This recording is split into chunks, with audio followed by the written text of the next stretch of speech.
श्री कृष्ण कहते हैं कि उस सुख का त्याग कर देना चाहिए जो किसी के दुख का कारण बनता हो।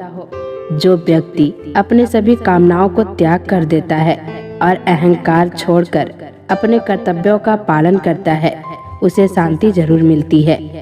सहनशीलता एक बहुमूल्य गुण है, पर अपने आत्मसम्मान को खोकर कुछ भी सहन करना अपने आप को खोना है। सभी का सम्मान करना बहुत अच्छी बात है, पर आत्मसम्मान के साथ जीना खुद की पहचान है। दुनिया की सबसे अच्छी किताब हम स्वयं हैं। खुद को समझ लीजिए, सभी समस्याओं का समाधान हो जाएगा। श्रीमद् भागवत गीता में लिखा है, वृक्ष कभी इस बात पर व्यवस्थित नहीं होता कि उसने कितने पुष्प खो दिए। वो सदैव नए फूलों के सृजन में व्यस्त रहता है। जीवन में कितना कुछ खो गया, इस पीड़ा को भूलकर कुछ नया कर सकते हैं। इसी में जीवन की सफलता है। नम्रता से बात करना, हर एक का आदर करना, धन्यवाद देना और क्षमा मांगना एक गुण जिसके पास है वो सदा सबके करीब और सबके लिए विशेष रहता है। परमात्मा कभी किसी का भाग्य नहीं लिखते। जीवन के हर कदम पर हमारी सोच पर, हमारा व्यवहार और हमारे कर्म ही हमारा भाग्य लिखते हैं। जीवन का एक ही मार्ग होता है। चलने वाले के मन की स्थिति उसे शांति का मार्ग बना देती है या फिर संघर्ष का। भगवान श्री कृष्ण जी कहते हैं, दुख भोगने वाला तो आगे चलकर सुखी हो सकता है, लेकिन दुख देने वाला कभी सुखी नहीं हो सकता। खामोशी से रोने वाले का दर्द समझना हर किसी के बस की बात नहीं होती। चुप रहने से बड़ा कोई जवाब नहीं और माफ कर देने से बड़ी कोई सजा नहीं। व्यक्ति समय के साथ साथ अपने बुरे वक्त को भूल तो जाता है, पर बुरे वक्त में अपने प्रति लोगों का व्यवहार कभी नहीं भूल पाता। गीता में लिखा है, जिसने साथ दिया उसका साथ दो, जिसने तुम्हें त्याग दिया उसको तुम भी त्याग दो। ईश्वर से कुछ मांगने पर ना मिले तो उनसे नाराज मत होना, क्योंकि ईश्वर वो नहीं देते जो हमें अच्छा लगता है, बल्कि वो देते हैं जो हमारे लिए अच्छा होता है।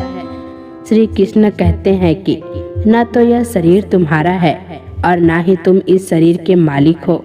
यह शरीर 5 तत्वों से बना है, आग, जल, वायु, पृथ्वी और आकाश। एक दिन यह शरीर इन्हीं 5 तत्वों में विलीन हो जाएगा। श्री कृष्ण कहते हैं, समय कभी नहीं रुकता। आज यदि बुरा चल रहा है तो कल अवश्य अच्छा आएगा। आप केवल निस्वार्थ भाव से कर्म कीजिए और वही आपके हाथ में है। समय और सांसें, जीवन में केवल यह 2 ही वास्तविक धन है, बाकी सब धूल है या फिर भूल है। जब आप स्वयं के मूल्य में विश्वस्त होते हैं, किसी कार्य को करने के लिए समर्थ होते हैं, तब आप निश्चित रूप से सकारात्मक विजय प्राप्त करते हैं। जीवन बहुत छोटा है। जो अच्छा व्यवहार करते हैं उन्हें धन्यवाद कहो, और जो हमसे अच्छा व्यवहार नहीं करते उन्हें मुस्कुराकर माफ करो। दूसरों की वजह से स्वयं को कभी दुखी मत होने दो। श्री कृष्ण कहते हैं कि जहाँ आपकी कोई कीमत नहीं है वहाँ पर रुकना अनुचित है, चाहे वो किसी का घर हो या किसी का दिल। भागवत गीता में लिखा है कि एक चीज रोज घट रही है, वो है आयु। एक चीज रोज बढ़ रही है, वो है तृष्णा। एक चीज जो सदा सी एक रहती है, वो है विधि का विधान। जो बेहतर को छीनकर बेहतरीन देना जानता है, वो है ईश्वर। आपका अच्छा बुरा आपसे बेहतर जानता है। ईश्वर पर किया गया भरोसा कभी व्यर्थ नहीं जाता। बस सही वक्त का इंतजार करें। श्री कृष्ण कहते हैं कि दुनिया के सारे खेल खेल लेना, पर किसी के भावनाओं के साथ मत खेलना, क्योंकि ये एक वो गुनाह है जो मैं कभी माफ नहीं करूँगा। जीवन में यदि खुश रहना है तो अधिक ध्यान उस पर दे जो आपके पास है, उस पर नहीं जो दूसरों के पास है। श्री कृष्ण कहते हैं कि मैं किसी के भाग्य को नहीं बनाता हूँ, हर कोई अपना भाग्य खुद बनाता है। तुम आज जो कर रहे हो उसका फल तुम्हें कल प्राप्त होगा, और आज जो तुम्हारा भाग्य है वो तुम्हारे पहले किए गए कर्मों का फल है।